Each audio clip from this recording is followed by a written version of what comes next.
prends la parole au nom des organes et des commissions qui sont l'inspection générale du parti,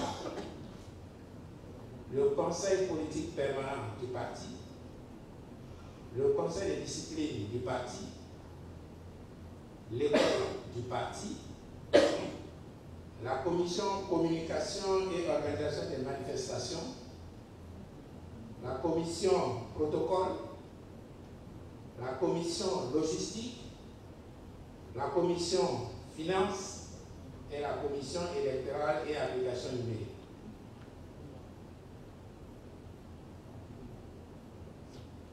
Monsieur le Président, Son Excellence le Président encore Laurent Gbagbo, en ce début d'année 2025, nous, membres de tous les organes et de toutes les commissions du PPACI, souhaitons à vous-même et à votre famille, tout simplement, mais du fond du cœur de chacun d'entre nous, une année sainte, une année de santé, une grande longévité et une année de succès.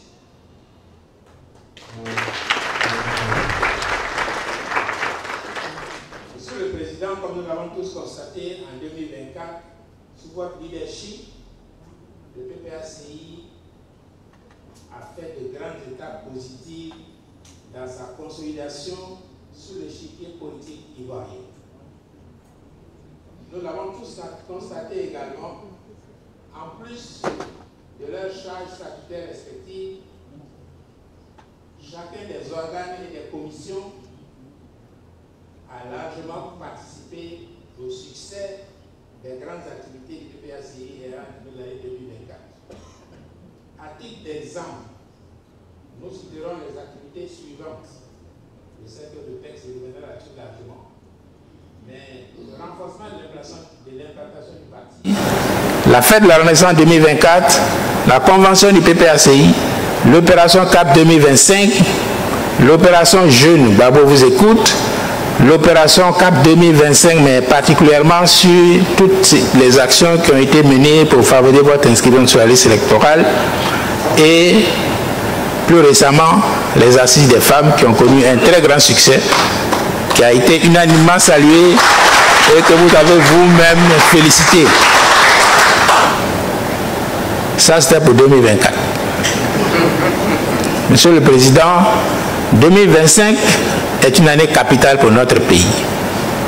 Cette échéance électorale constitue en fait pour nous, PPACI, l'occasion unique que nous avons pour changer la politique et la gouvernance de notre pays. Monsieur le Président, après votre élection en octobre 2025, vous aurez l'opportunité de mettre un terme aux trop nombreuses souffrances et aux graves préoccupations auxquelles les Ivoiriens sont actuellement confrontés. Vous aurez d'autre part l'occasion de mettre en place une gouvernance à visage humain qui met l'homme au centre du jeu politique. À l'évidence, c'est à l'opposé de tout ça que nous assistons actuellement. Monsieur le Président, vous aurez également l'occasion, à partir de 2025, conformément à votre vision, l'occasion de bâtir une Côte d'Ivoire et une Afrique plus juste, plus sociale et pleinement souveraine. Pour y parvenir, des défis importants nous incombent qu'il faut donc qu'on relève. Il s'agit entre autres de la réinscription de votre nom sur la liste électorale, de l'acceptation de votre candidature pour le scrutin présidentiel de 2025, de l'obtention de conditions électorales plus démocratiques, de l'ouverture aux autres partis qui le souhaitent et de notre total engagement dans la suite du processus électoral. Monsieur le Président, nous, membres des organes et des commissions du parti, nous réitérons notre total engagement et notre détermination à être à vos côtés pour relever avec succès tous ces défis. Monsieur le Président, encore une fois, à vous et à votre famille, nous souhaitons une très bonne et heureuse année 2025. Je vous remercie de votre attention.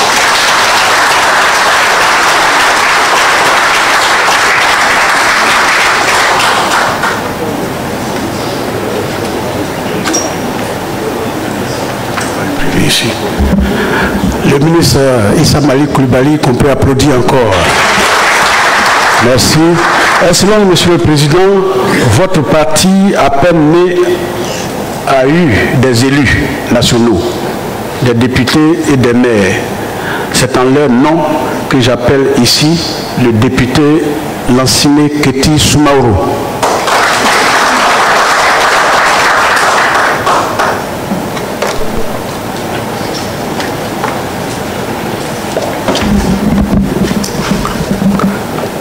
Monsieur le Président, au nom des députés, des maires et des conseillers généraux, régionaux, je voudrais vous dire merci.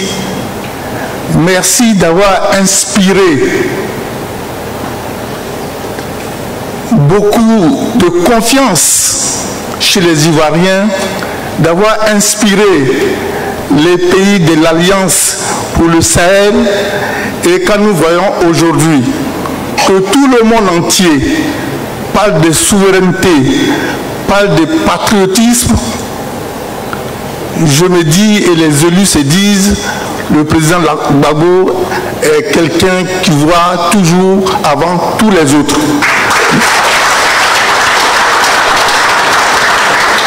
Merci, Monsieur le Président.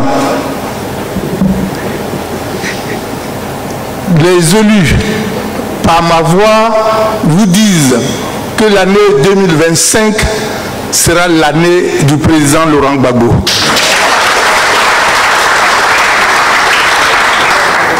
Derrière vous, les députés dont les mandats seront terminés en décembre prochain, derrière vous, Monsieur le Président, vous serez la lumière qui va éclairer le chemin de la victoire pour tous les élus du PPACI. Monsieur le Président, le secrétaire général m'a donné 3 minutes pour vous parler. Donc je ne vais pas être long. Ce que nous souhaitons, c'est qu'en 2025, nous ferons chacun ici présent, chacun fera une photo après le présidentiel de 2025, car nous sommes sûrs que vous serez président en 2025. Monsieur le Président, les élus par ma voix vous souhaitent une bonne, joyeuse et heureuse année 2025. Merci, Monsieur le Président.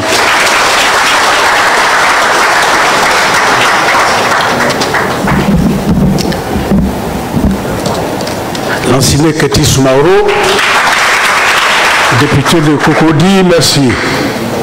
Excellence, Monsieur le Président, la parole revient à présent au premier responsable de l'exécutif de votre parti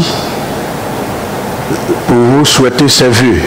Il s'agit du ministre professeur Sébastien Danon Didier, président exécutif du parti.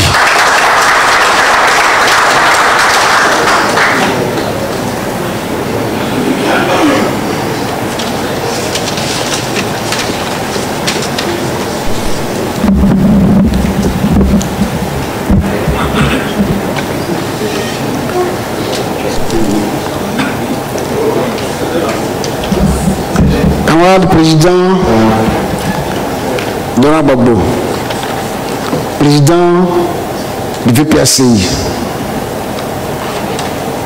camarade président du comité de contrôle, camarade président du conseil stratégique et politique, camarade président des organes et commissions, camarades vous tous membres de la haute direction et des autres instances du parti, distingués camarades militants et militantes, honorables élus.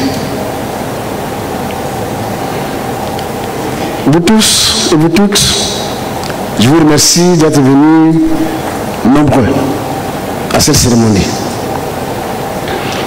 Camarade président, c'est avec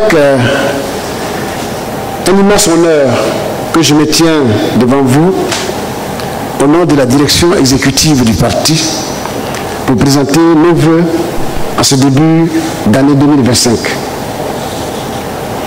Je voudrais vous remercier très sincèrement pour avoir accepté l'organisation de cette cérémonie, qui nous donne ainsi l'occasion de sacrifier à la traditionnelle présentation des vœux de Nouvel An.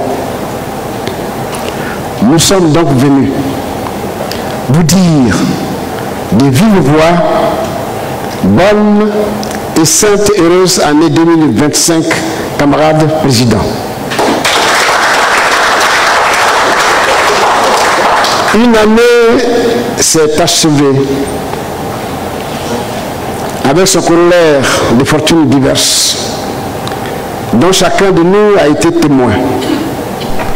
Dans nos familles respectives, nous avons apporté à chaque membre notre soutien, notre amour, en souhaitant à chacun et à tous une année pleine de joie et de bonheur.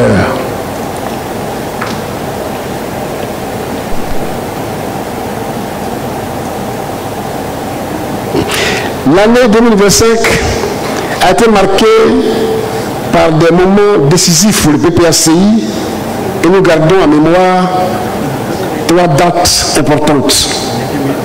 Dans l'année 2024, et nous gardons en mémoire 3 dates importantes.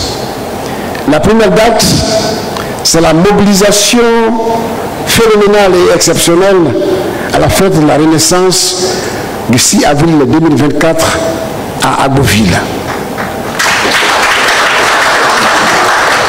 Deuxième date importante, c'est le comité central du 13 avril 2024 où vous avez accepté d'être notre candidat à l'élection présidentielle de 2025 à notre demande.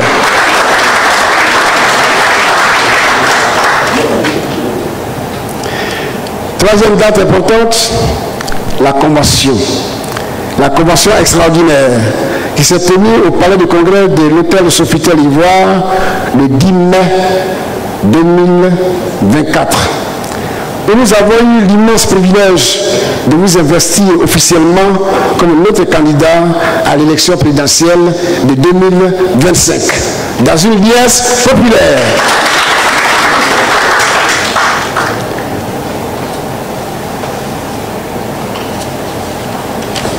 À ces occasions, vous avez toujours souligné l'importance de la préparation du terrain pour l'élection présidentielle.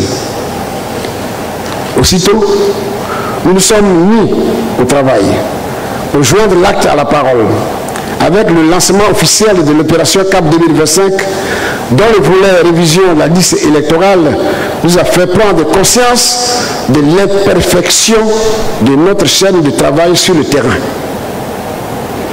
C'est pourquoi, au dernier comité central de l'année 2024, qui a eu lieu le 8 janvier 2025, vous avez décidé d'impulser une nouvelle dynamique à nos actions en vous impliquant personnellement sur le terrain. D'où la décision de la tournée dans le district d'Abidjan et sa ceinture, mais aussi à l'intérieur du pays.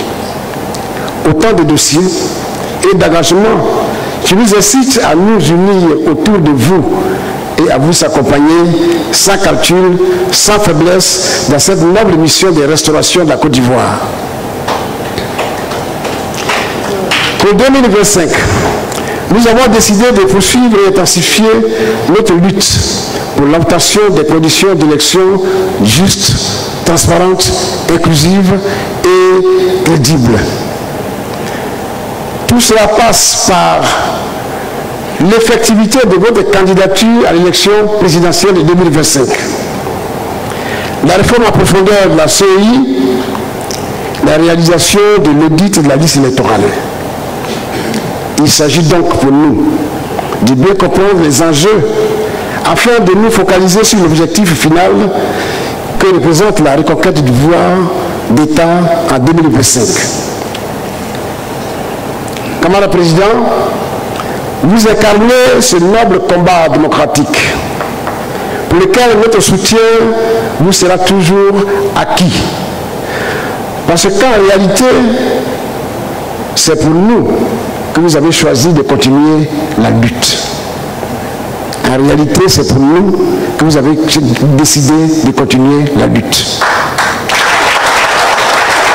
C'est pourquoi, à l'aurore de cette nouvelle année 2025, au nom de la direction exécutive du parti, je vous adresse nos vœux de santé pour résister à toutes les adversités et continuer à nous indiquer le chemin. Nos vœux de sagesse pour supporter et trancher nos incompréhensions et nos contradictions éventuelles. Nos vœux de bonheur qui vous procurent la joie de vivre et rayonnent sur votre vie professionnelle, sur votre vie personnelle et familiale. Nos vœux de succès et de réussite qui viendront couronner notre lutte commune. Camarade président, à vous-même, à votre épouse, à tous ceux qui vous sont chers, nous formulons nos vœux les meilleurs pour l'année 2025. Bonne et heureuse année 2025, président. Que Dieu vous garde, que Dieu vous bénisse.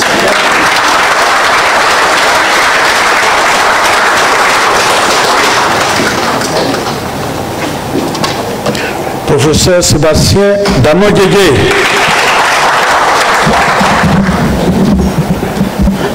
Excellent, Monsieur le Président, pour diriger votre parti,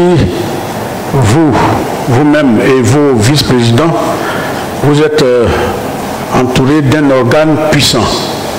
Il s'agit du Conseil stratégique et politique, présidé par le ministre Dr Justin Katina Koné, que j'appelle ici pour porter la parole du CSP.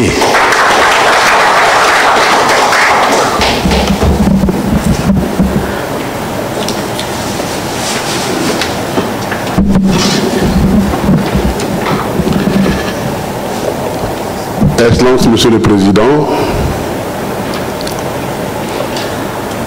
vous avez bien voulu, lorsque vous créez votre parti, de créer un organe. Très souvent, les gens écorchent le nom de cet organe. Ce n'est pas le conseil stratégique et politique. Ce n'est pas le conseil qui est stratégique. C'est le conseil chargé de la stratégie et la politique. Donc c'est le conseil stratégie et politique.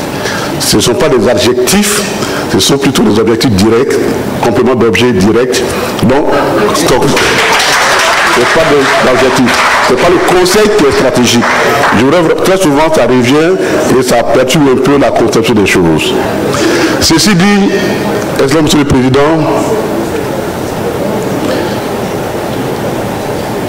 vous avez créé cet organe et vous avez mis là-bas les ténors de votre vie politique, ceux que vous avez côtoyés. Et alors que nous étions encore en apprentissage, vous avez voulu faire de moi le chef de ces ténors. C'est quand même une très grande responsabilité. Merci beaucoup, Président. Et cet organe a travaillé. Et c'est au nom de cet organe, de ce ténor, que je prends la parole pour vous souhaiter une excellente année 2025, Monsieur le Président. Nous savons que l'année 2024 a été difficile pour vous. Parce que à chaque fois qu'un militant du PPAC est arrêté, vous le ressentez comme étant votre propre arrestation. Et Dieu se sait combien sont soit en prison, soit devant les tribunaux. Et vous ressentez ça comme étant votre propre douleur. Nous souhaitons que Dieu vous donne la force, la santé, de pouvoir supporter toutes ces injustices, mais surtout de pouvoir créer une nouvelle espérance pour nous, pour la Côte d'Ivoire, pour 2025. Vous en avez les capacités, vous en avez l'intelligence, vous en avez le courage, vous en avez la vision. Nous sommes derrière vous, Excellent Monsieur le Président, pour que vous nous conduisez au bon port en 2025. Nous croyons à cela. Nous croyons parce que il n'est pas possible que Dieu puisse vous faire sortir d'autant d'adversités qui étaient même des adversités mortelles pour que vous arrêtiez un si bon chemin. Nous pensons que la mission qui est la vôtre n'est pas terminée. Elle n'est pas terminée et c'est pourquoi nous pensons que 2025, les 5 ans dont vous avez besoin pour fixer les écrous, vous aurez ces 5 ans parce que les Ivoiriens croient en vous, c'est l'Afrique qui vous regarde, c'est l'Afrique qui croit en vous. Merci, Monsieur le Président. Je voudrais terminer par le propos vous souhaitant une très bonne année à vous, mais aussi à votre épouse, parce que ce sont ceux qu'on appelle les acteurs invisibles, les acteurs et les actrices invisibles de notre bien-être. Nous voyons, quand nous voyons, nous sommes heureux, mais nous savons qu'il y a des acteurs, des actrices derrière. Et au moment où nous saluons, il faut que nous saluions aussi ces actrices et leur souhaiter une très bonne année. Très bonne année à votre épouse, à votre famille, à vos frères, à toute la grande famille qui vous entoure. Que Dieu vous bénisse et qu'il vous donne la force pour nous conduire en 2025. Le peuple de Côte d'Ivoire vous attend, l'Afrique vous regarde, le monde compte sur vous. Merci beaucoup, très bonne fête à vous.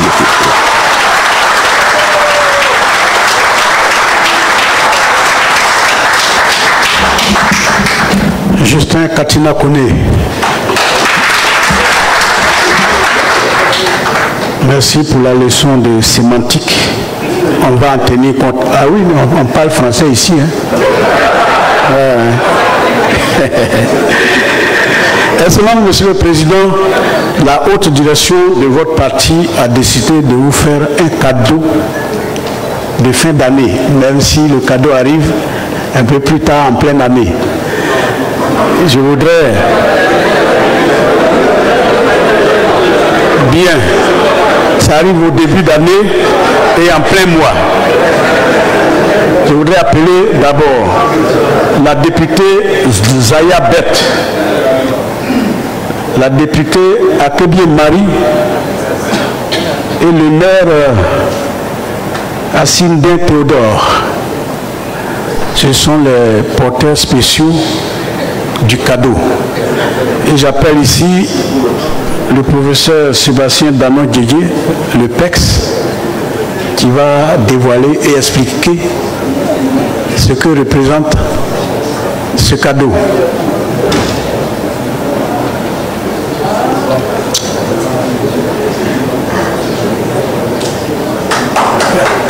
Voilà.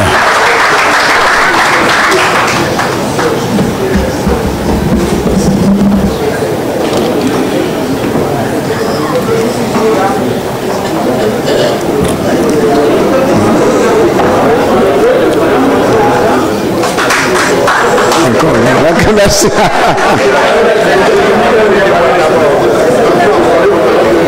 On l'a dit de dévoiler. Voilà. Il faut dévoiler le cadeau. On va tous voir.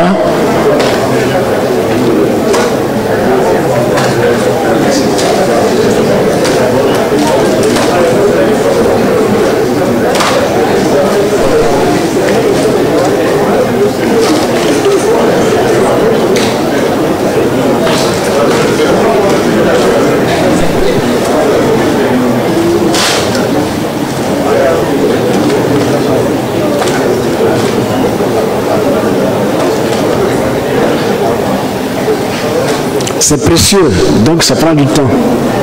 Ça prend du temps pour le découvrir.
soulève, voilà, bravo.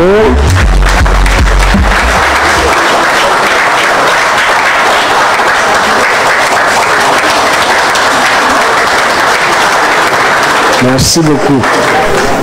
Président, dans ce cadeau, il y a deux symboles. Parce que nous sommes dans la droite ligne de l'élection présidentielle de 2025. Le premier symbole, c'est que vous êtes candidat, vous allez gagner les élections. On a donc choisi des camarades qui ont fait ce parcours, des élus. Ils sont aux élections, ils ont gagné les élections. Donc en 2025, on gagne les élections. Mais quand on a gagné les élections, c'est pour qu'on puisse vous asseoir là où il faut pour gérer la Côte d'Ivoire. De façon symbolique, en début de cette année 2025, et en prévision de 2025, nous faisons asseoir comme président de la République dans ce fauteuil.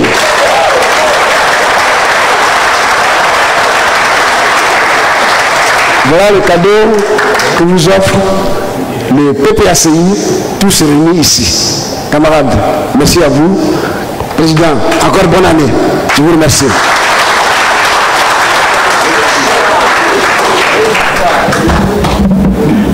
Sébastien Dalman Didier. Et le cadeau a été emballé de telle sorte que les trafiquants qui trafiquent toujours ne peuvent pas trafiquer. Excellent, Monsieur le Président, vous venez d'entendre toutes les structures de votre parti. Toute la place est à vous pour leur adresser vos vœux à vous, votre message.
Chers camarades, chers amis,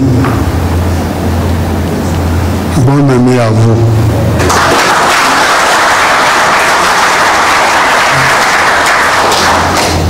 Bonne année à vous tous et que se réalisent nos vœux communs. Que se réalisent nos vœux communs. Ceux pour lesquels nous sommes réunis. Parce que tous les citoyens d'un pays ne sont pas obligés d'être membres d'un parti politique. Et il y a quelques-uns qui sont minoritaires, qui s'inscrivent volontairement dans un parti politique.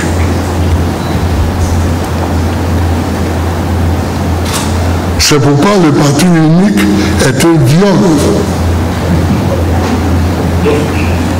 Est un viol.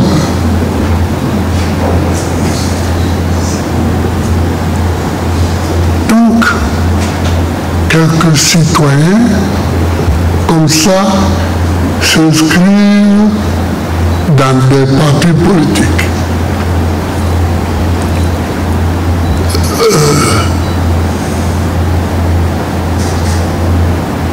Mais tous les partis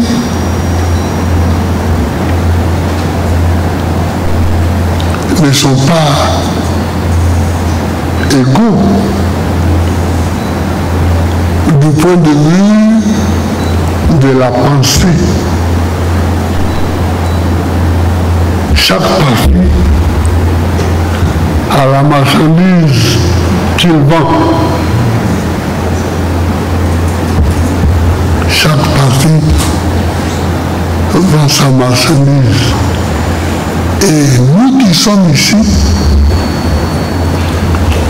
et les milliers de personnes qui sont avec nous, qui ne sont pas dans cette salle, parce que c'est des structures qui sont dans cette salle, nous sommes ceux qui ont choisi de défendre ce que nous défendons. Nous sommes ceux qui ont choisi de s'appeler le Parti des peuples africains, Côte d'Ivoire. Nous ne sommes pas les autres partis. Ça, c'est la première chose qu'il faut savoir. Donc, à vous, avec qui je suis, dans cette maison, appelée PPACI, je souhaite la bonne année.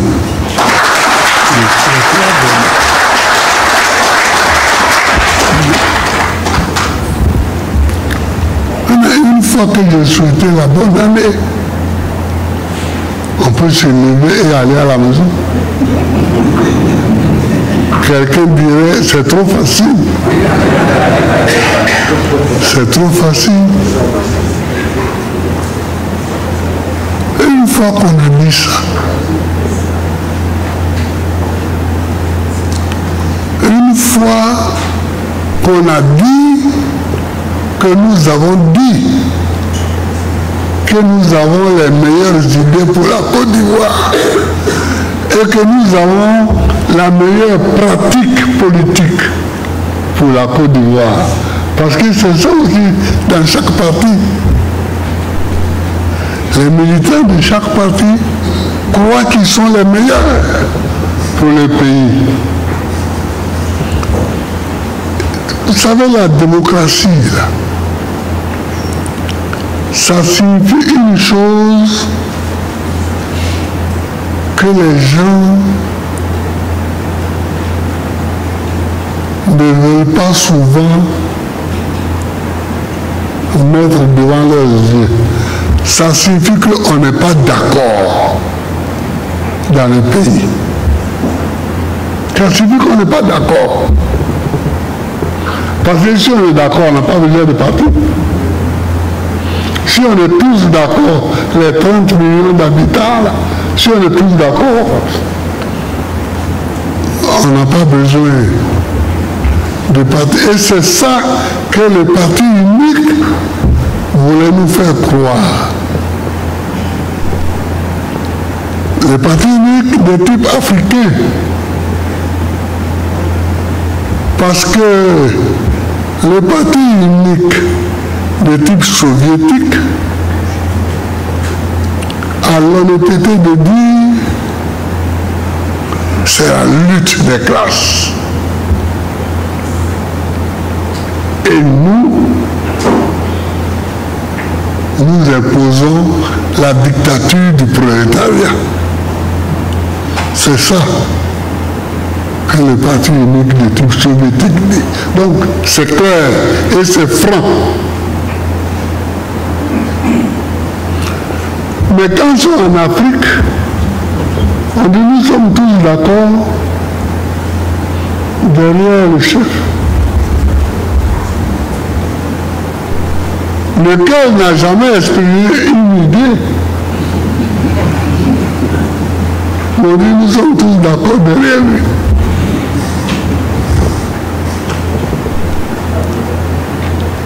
Vous coupez mon argent, mon salaire. Chaque mois, c'est chaque mars que on paierait la colonisation obligatoire et qu'on l'a mené dans la caisse du PDCMR. Mais pourquoi? Je ne veux pas. Mais c'était comme ça. Donc, la démocratie, ça signifie ça. Ça signifie que nous ne sommes pas d'accord et nous en sommes conscients. Maintenant, nous nous organisons pour que chacun exprime sa pensée.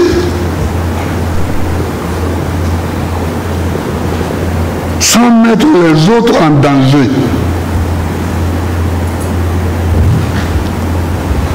Il faut que chacun exprime sa pensée sans mettre les autres en danger.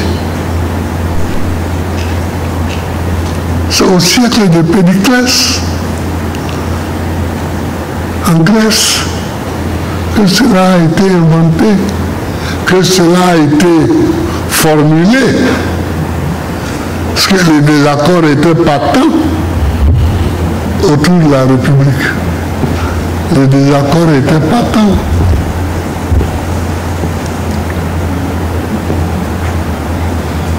Les Romains ont pris ça, mais il y a eu à Rome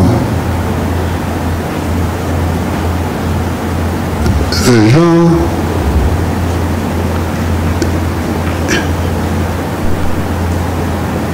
qui n'entendaient pas de cette oreille. César a fait égorger Cicéron tranquillement.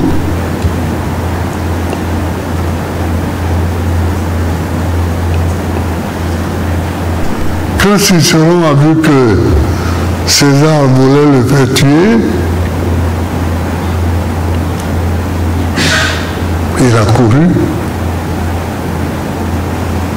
Il est allé au bord de la mer pour monter dans une pirogue et s'éloigner de Rome. Mais César a envoyé les gens le récupérer dans l'eau, et ils l'ont égorgé. Et ils sont venus accrocher sa langue sur le forum de Rome. Il parlait trop, regardez sa langue. Donc la démocratie, ça a été depuis le départ un combat. Et c'est encore un combat, vous voyez vous-même comment on nous maltraite.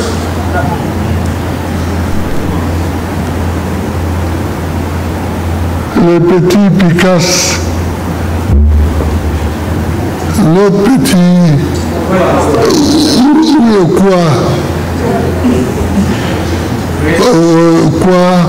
ils sont tout le temps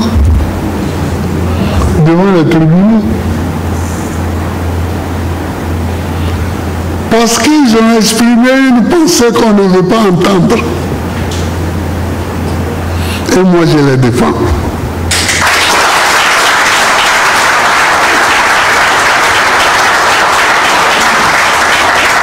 Tout homme qui exprime une pensée, même si cette pensée dérange quelqu'un d'autre, moi je le défends. Je suis resté 10 ans président de la République.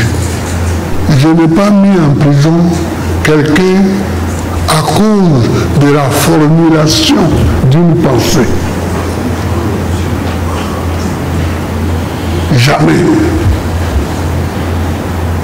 Jamais. Parce que je ne suis pas là pour ça. Je suis là pour promouvoir les contraires. C'est ça.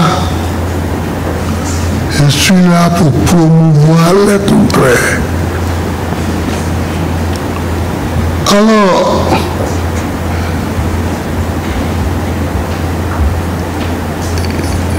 j'ai cité Picasso, j'ai cité quoi, Justin? Mais je peux en citer d'autres.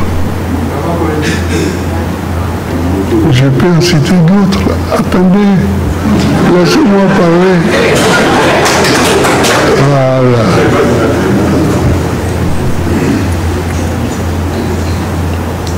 En 2011, 2010, 2011, il y a eu les cafouillages. J'écoute souvent la télévision, je regarde souvent des débats. Il y en a, je ne sais pas si on vit dans le même pays. Oui, parce que ils présentent les choses d'une façon tellement erronée.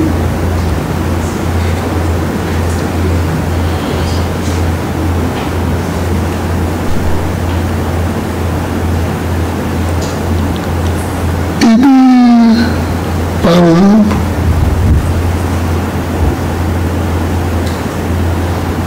que Alassane a pris le pouvoir en 2011 et que depuis 2011, la paix a été rétablie. Mais c'est vrai que depuis 2011, la paix est rétablie. Mais elle a été troublée comment? La paix. Qui l'avait troublée? C'est des questions. On ne peut pas donner une réponse à une question qui n'a pas été posée. Oui, depuis qu'il est là, la paix est rétablie. Mais la paix est rétablie. Pourquoi la paix est rétablie? Parce que celui qui la troublait ne la trouble plus.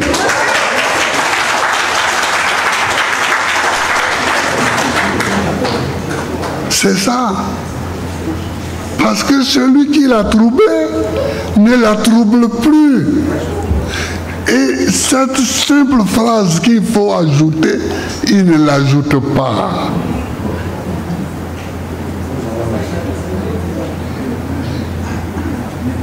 Il n'ajoute pas cette phrase.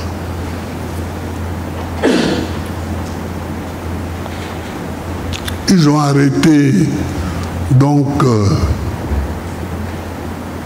beaucoup de militaires. Ce qui est malheureux, parce que les militaires, ils font leur travail. Le chef de l'État en fonction leur donne des ordres qu'ils respectent.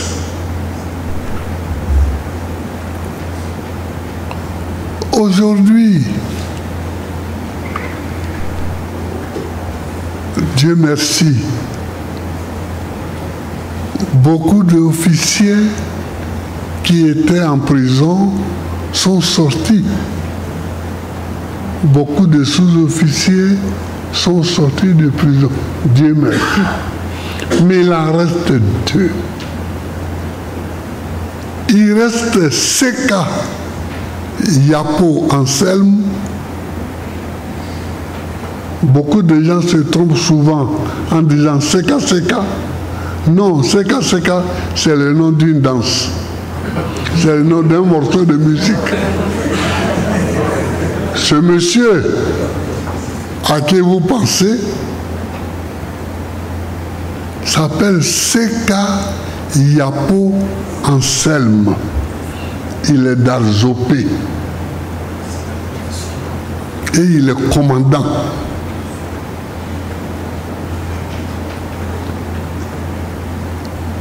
C'est qu'elle est devenue malade en prison. Et il est toujours en prison.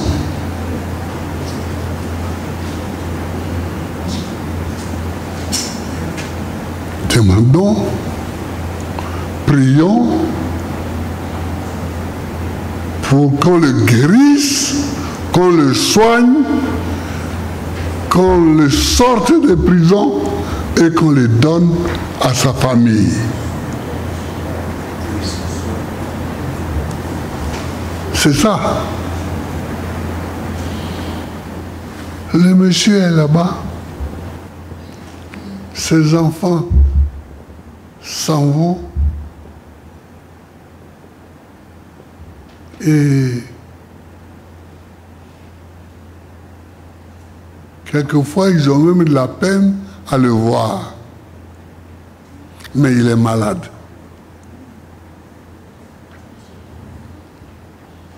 Avec lui, il y a encore un sergent qui est encore en prison. Donc, j'attire votre attention sur ces faits-là. Mais ce n'est pas les seuls prisonniers d'opinion.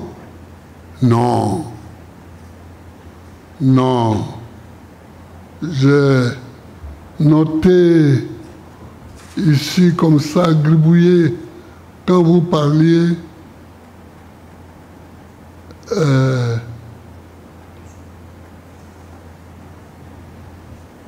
le Mauritanien,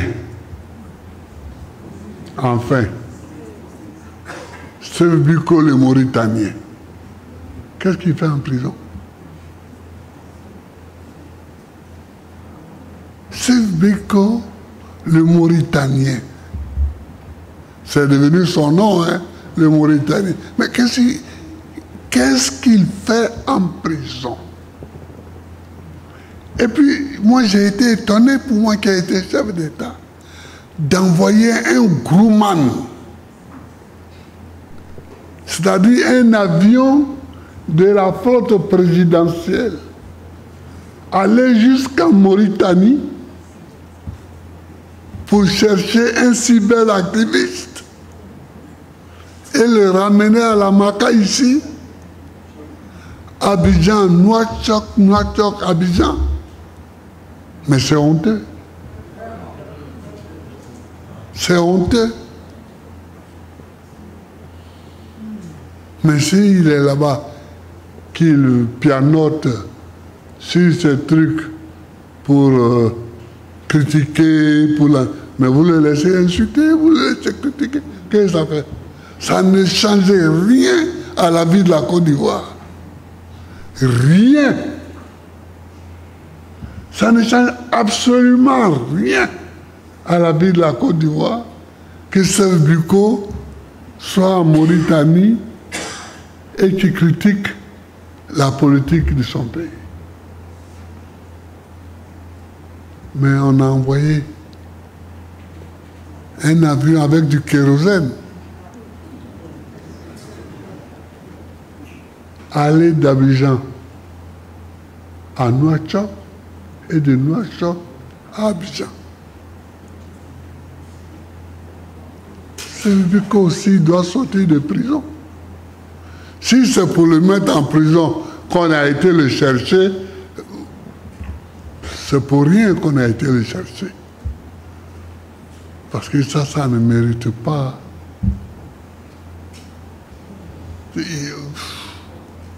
On connaît les cyberactivistes. Mais pourquoi les cyberactivistes qui sont en France, légion, on ne va pas les chercher aussi? Pourquoi on ne va pas les chercher? Parce qu'ils savent qu'un pays civilisé ne rend pas quelqu'un à un autre pays sous le prétexte que celui-là pianote et critique les gens.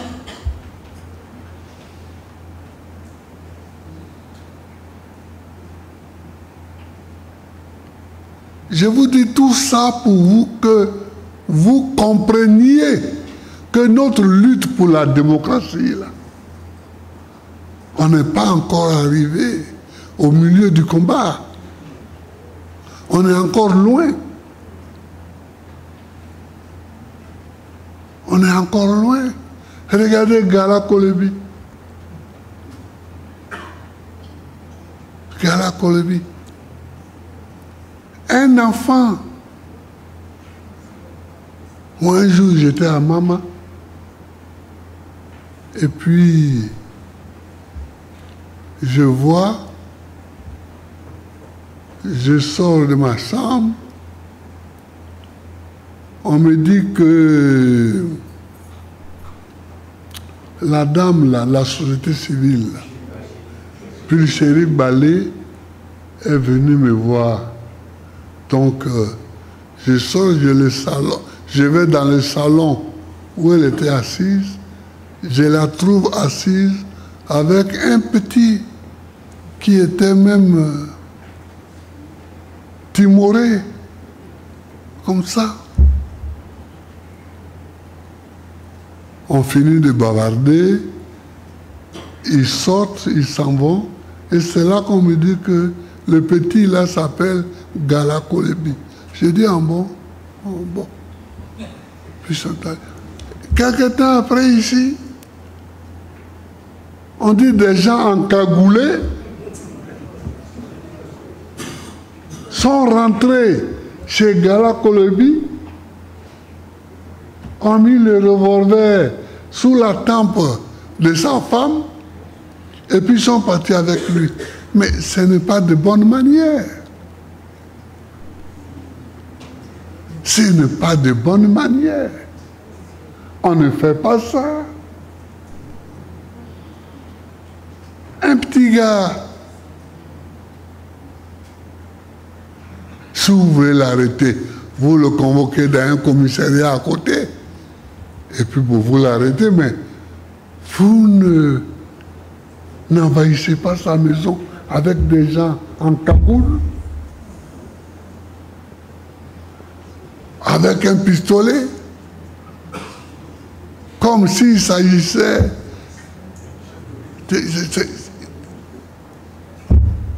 comme s'il s'agissait d'aller chez des vendeurs de drogue.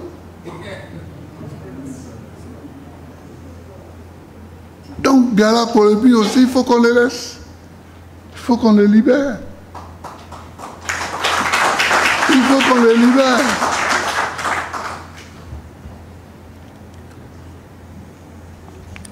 Bon.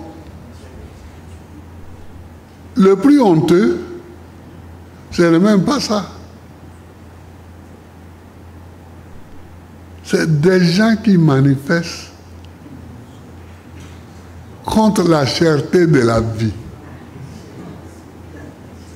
Enfin, si c'est ça, nous autres,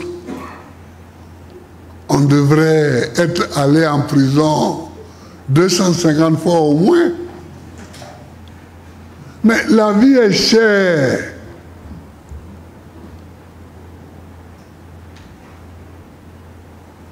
Le prix du kilo a augmenté. Le prix du kilo du riz a augmenté. Le prix de la viande a augmenté. Le prix du piment a augmenté. Le prix de l'oignon a augmenté. La vie est chère. Est-ce que dire ça,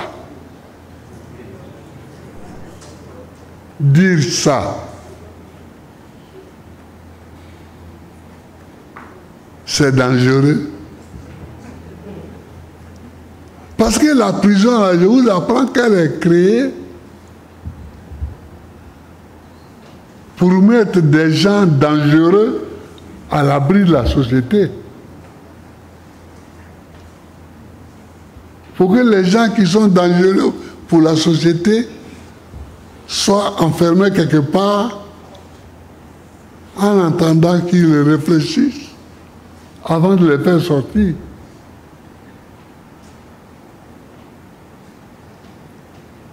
Mais des gens qui manifestent contre la cherté de la vie, ce ne sont pas des gens dangereux.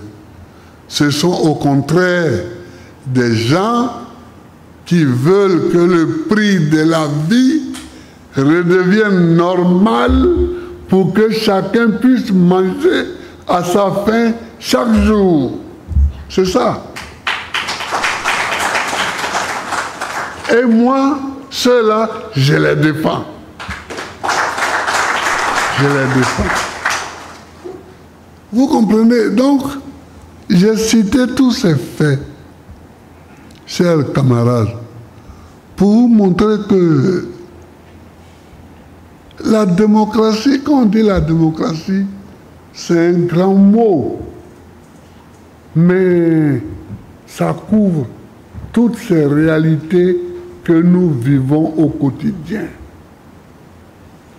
Ça cache toutes ces réalités que nous vivons au quotidien.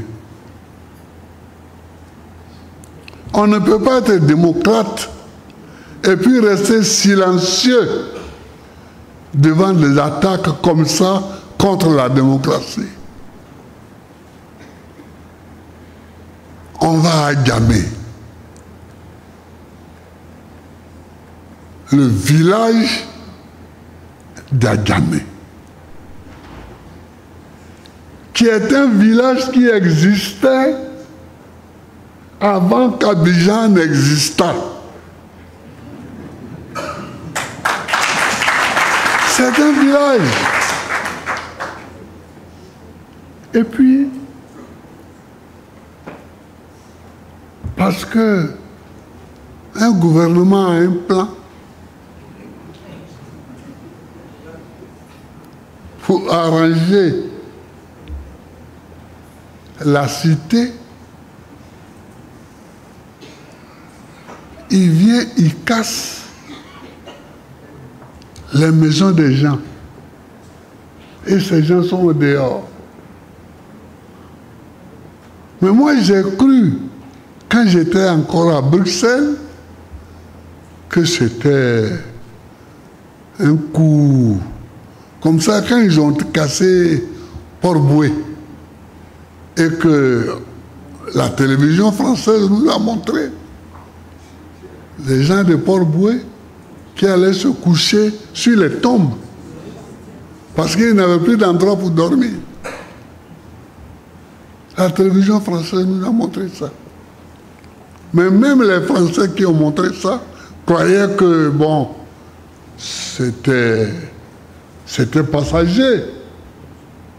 Or, c'est permanent. Or, c'est permanent. Adjamé montre que c'est permanent. Mais ce n'est pas normal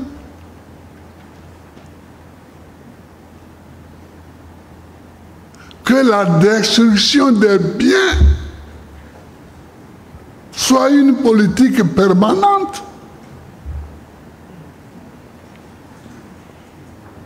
J'ai dit demain, on peut avoir un maire fou à Gagnois qui va aller casser Babré ou bien qui va aller casser Garayo. Il dit, je vais rendre le coin beau. Je vais rendre le coin beau.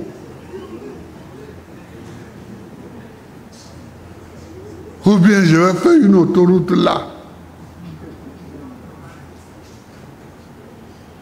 Il va aller casser Afrique debout.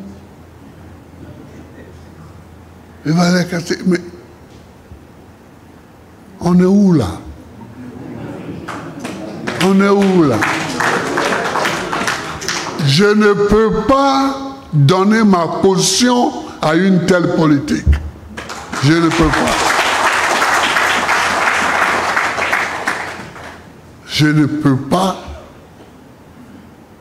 donner ma caution à une telle politique.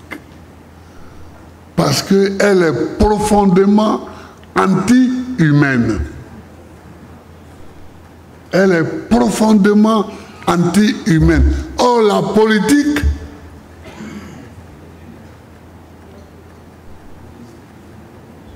est faite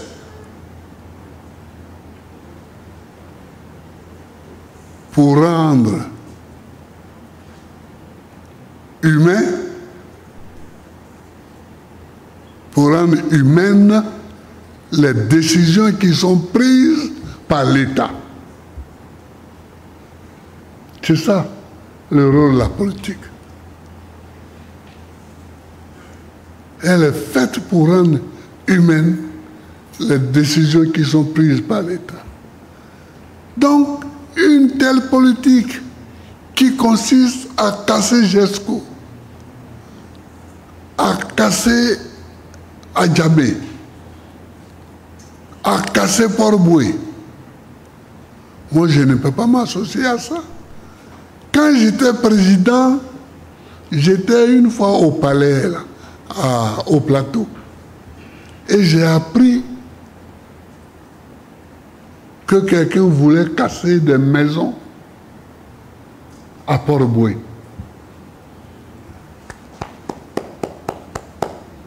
J'ai pris toute ma garde, on a filé. Et c'était même pas les autochtones qui habitaient. C'était les moussis qui étaient venus se débrouiller à travailler au port. C'est eux qui habitaient là. Alors les gens voulaient... J'ai dit aux gens, vous ne cassez rien tant que vous n'avez pas logé ces gens-là.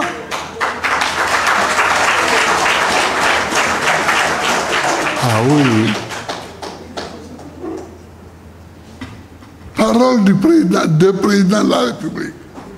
J'ai dit, vous ne cassez rien tant que ces gens-là ne sont pas logés.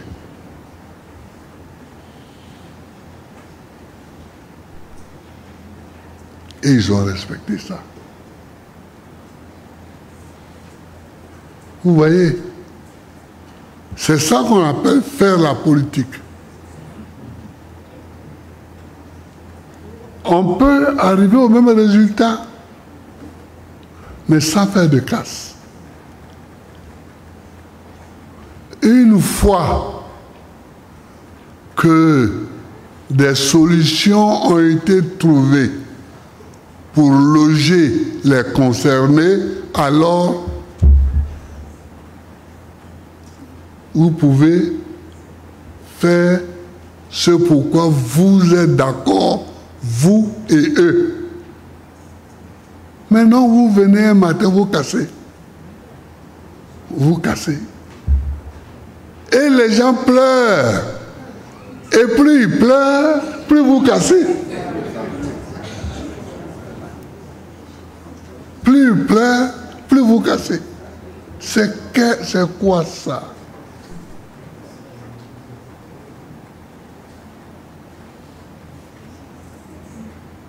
Et moi, je vois des dignitaires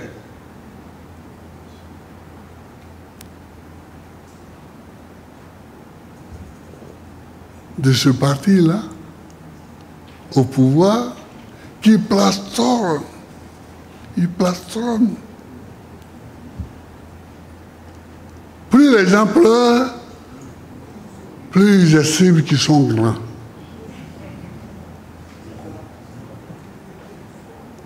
Plus ils estiment qu'ils sont grands. Mais moi, je ne suis pas pour cette grandeur. Je ne suis pas pour une telle grandeur. Alors, chers amis, voilà quelques trucs que je voulais vous dire. Parce que aller aux élections, préparer les élections, gagner les élections, ce n'est pas ça seulement la politique. La politique, c'est de défendre aussi les plus faibles. c'est de défendre aussi les plus faibles. Moi, mes amis ici, le Crou Vincent et moi, bon, Laurent Autrou, c'est notre grand frère, mais nous, on a grandi quasiment ensemble là, on a été à l'école.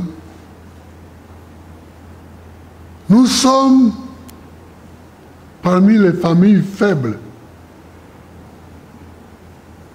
parce que parmi les familles pauvres,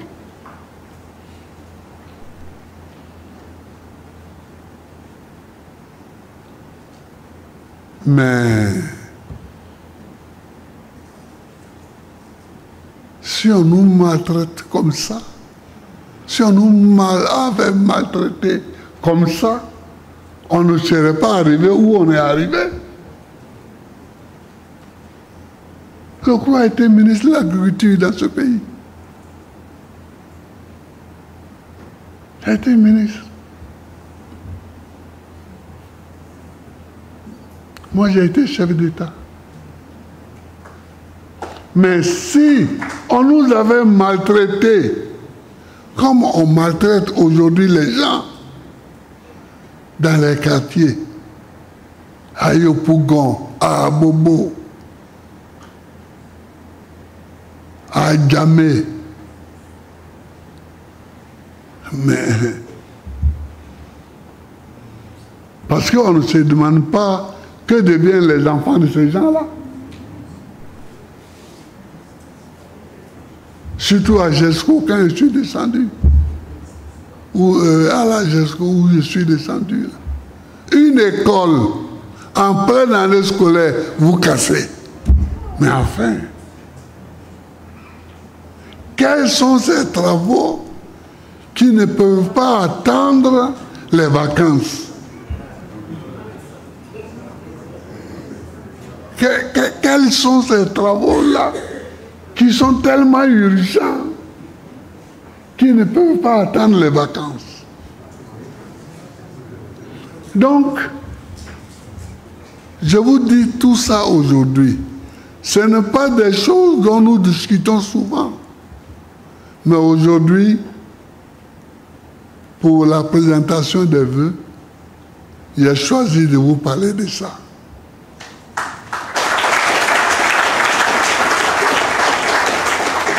Pour que nous comprenions tous que la démocratie, c'est au quotidien. La bataille pour la démocratie, c'est au quotidien. Et c'est dans des choses qui semblent être loin de la politique, mais qui sont la politique. Ça semble être loin, mais ce n'est pas loin. C'est ça, la politique. C'est ça, la politique. Occupez-vous des petites gens. Occupez-vous des petites gens. Regardez-les vivre. Protégez-les. Si vous pouvez lever la voix et que ça peut sauver la vie à un des petits, vous aurez fait beaucoup pour la démocratie.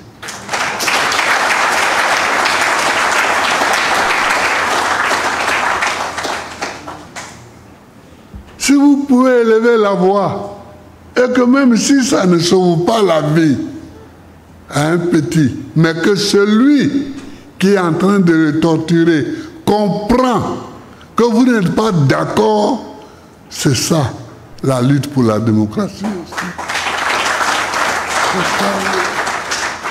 Je vous souhaite une bonne année. Je vous souhaite une très bonne année. Je vous souhaite beaucoup de courage. Les jeunes là, qui êtes aujourd'hui devant les tribunaux, sachez que vous avez mon soutien.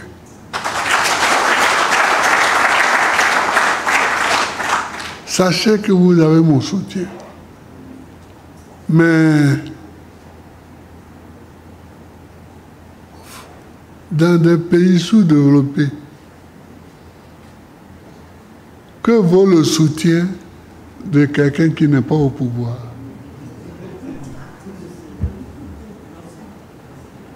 Mais vous avez mon soutien. Même si ce soutien ne vaut pas cher, vous l'avez quand même.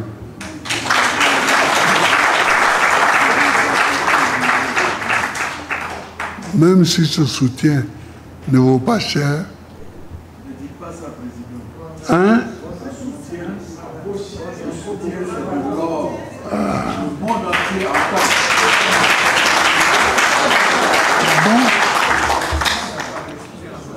Merci Vincent. Merci Vincent Pierre. Mais quelquefois, on désespère en regardant les Africains agir. On se dit, mais comment les Africains peuvent ne pas tirer des leçons de ce qui se passe quotidiennement sur la terre? Comment? Les Africains ne tirent pas de leçons. Il y a plein de pays où on a cassé les maisons, mais on a vu comment ça s'est terminé. On a vu comment ça s'est terminé. En Thaïlande, au Pakistan, en Inde.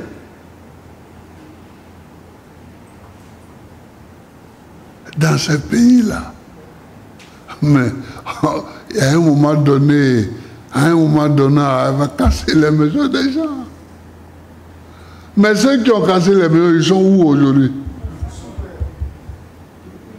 Ils sont où?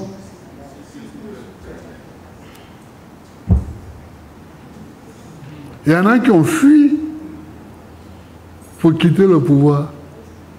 Pour quitter là. On ne les a pas enlevés, ils ont fui. Ils ont fui. Ils ont fui. Et c'est en Afrique. On ne comprend pas. Les gens agissent à travers le monde. On écoute, on regarde, on lit.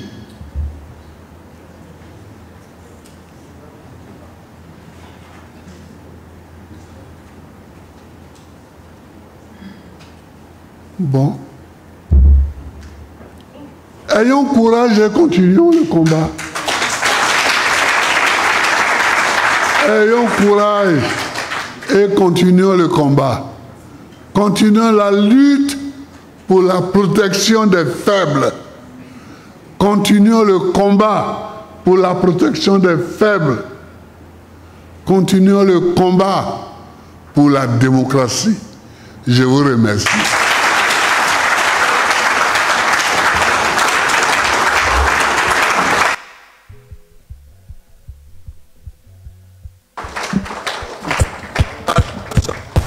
C'était le message de son Excellence, Monsieur le Président Laurent Gbagbo, qu'on applaudit encore.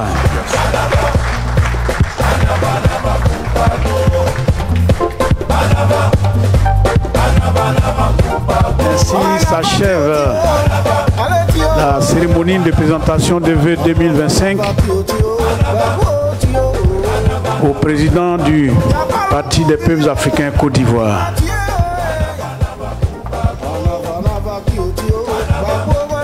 Merci à tous. Merci au président.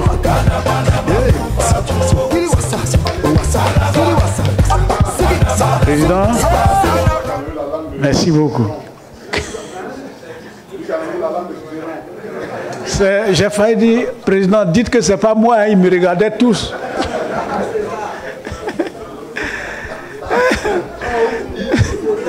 Oui, c'est voilà, c'est l'autre là.